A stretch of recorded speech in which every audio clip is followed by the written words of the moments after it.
Today, I am so excited to interview the fantastic staff of my favorite magazine, Marie Claire.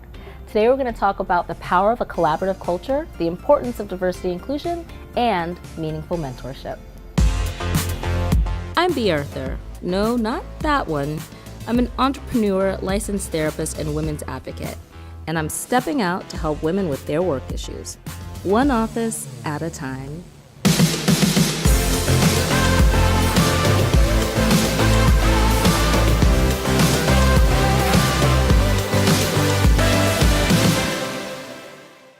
Y'all, I am so excited because today for office hours, we have the pleasure of being at Marie Claire magazine and with their VP of Publishing and Chief Revenue Officer, legend, Nancy Berger. Thank you so much for coming. Thank you for being here. Oh my God, this is so exciting for me. Marie Claire was literally my first grown-up magazine. Like when I started going back and forth to college, I always was very proud of making a point when going from Cosmo to Marie Claire. Well, that was a big step. I hope you're still reading it. I still am. I just read it when I was getting my nails done the other day. This is truly such a thrill for me. It was also one of my very first imprint pieces, so I just feel so honored to be here. Really grateful to meet you. And yeah, I'm just here to help you work it out so we can keep Marie Claire touching and helping and making so many other women happy.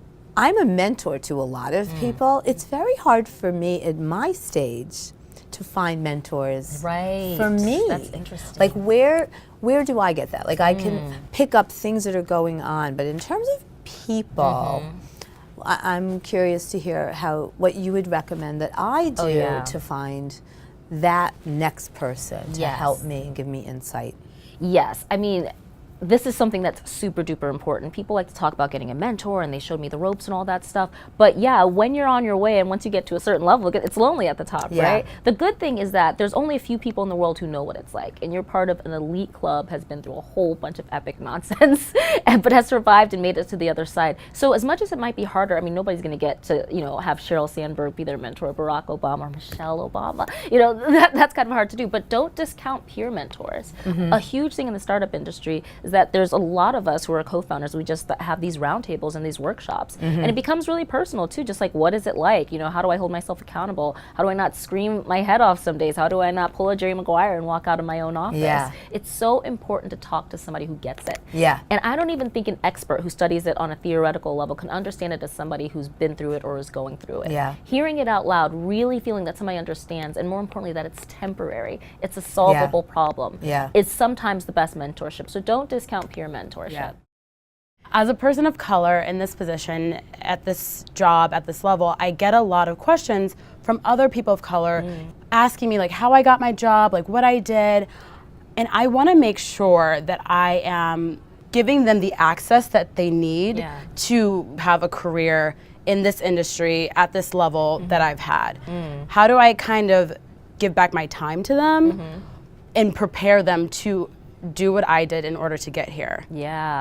Oh, interesting. I mean, I love that you're already thinking that way, because if you've gotten to a certain level, it is your responsibility to look back and see who else you can bring with you. Yes, of course. Network is everything, community is everything, having people to cheer you on, and more importantly, show you the path. And I do think that's something that communities, I love this question, communities of color don't have this kind of conversation enough. It's not being had. And it's all about, I mean, when you talk about the diversity numbers, it really is about going the extra step to be inclusive. So it's good that you're thinking about it before it became a trend.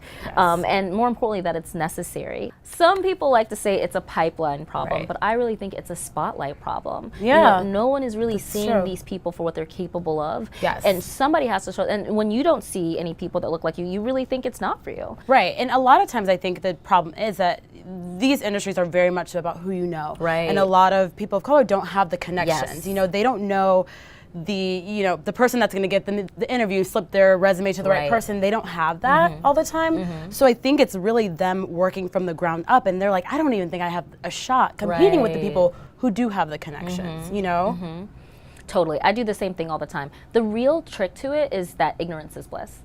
People don't know. You can't be what you can't see. So if everybody they know does hair, goes to college, whatever, then you don't even know that it's an option. People don't even know that it's a thing that you can do. So it is your job to represent yourself, your identity, your career, so people see it as a viable option. And so whenever people will reach out to you, always make time, always take a coffee, always make yourself available and be loyal to it. I just want to make sure I'm doing doing my part in order to help like bring them up.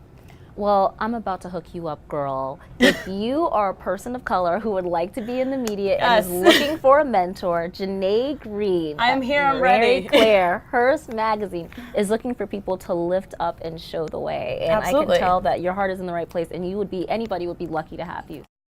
We work with some amazing interns every single semester. Many of them are very, very passionate about pursuing journalism. That said, like so many companies, we don't always have open positions for them after their internships.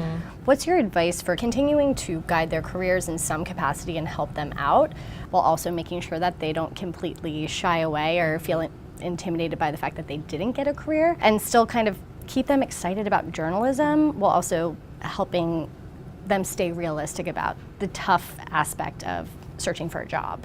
Yeah, I mean, I love that you're thinking about this and you've seen some really great talents and you feel kind of responsible for not helping them advance in this one company or in the companies that you've been in the past. The development doesn't stop once they leave this company. It doesn't stop after their internship. And that's how life is. So first of all, it's a valuable lesson to learn. People need to know the truth about what it is, the transparency about what a real journalist's like trajectory looks like. And you're doing them a favor. It's not enough to say climb every mountain, knock on every door. It's about literally getting like eye level and being like, it's going to be hard, it's going to be rare, here's what you need to do that. And that goes a long way past any job, past any summer internship, really keeping it real with people and so that they have realistic expectations. The only reason people quit is because it's not what they thought it would be. People will take it personally, but if you tell them why and really try to nurture their talent, because it's all about who you know. So it's going to go beyond these walls. Everything is all about nurturing talent and making sure it has the right network. So when you leave, stay in touch with these people. It doesn't have to be a formal mentorship, but lots of things have come my way that people have just forwarded. Oh, check this out, it'd be a good opportunity. You don't have to walk them in their door. If they're good, once they get in the door, they'll do their thing if you trust them. But just keep lifting them up, giving them advice. That's very valuable. It's very rare, and it's definitely something that will like outlive anything. So I wouldn't worry about the guilt as much as about the guidance. So what did we learn? We learned a ton from Nancy Berger, a true lady boss and legend. Most importantly, that no matter how high up you go in your career, you're always going to want mentorship and guidance so you can evolve to the next level. Oprah can't love us all, but you can get a lot of really great advice, support, and encouragement from peers within your industry. Just as people from underrepresented groups are looking for mentors, people are looking for you too. So don't be afraid to reach out and have the conversation. Remember, you can't be what you can't see. And lastly, whenever you don't get a position, don't take it personally. There's all sorts of forces that may not make it work out this time, but for the people who see the gift and the talent in you, don't take it as bad news when they tell you they're not a position. Take it as necessary news, because now you can adjust accordingly and take everything you've learned to your next position and know that really great people believe in you and are rooting for you. I feel like deadlines are my best friend and my worst enemy, and goals are dreams with deadlines.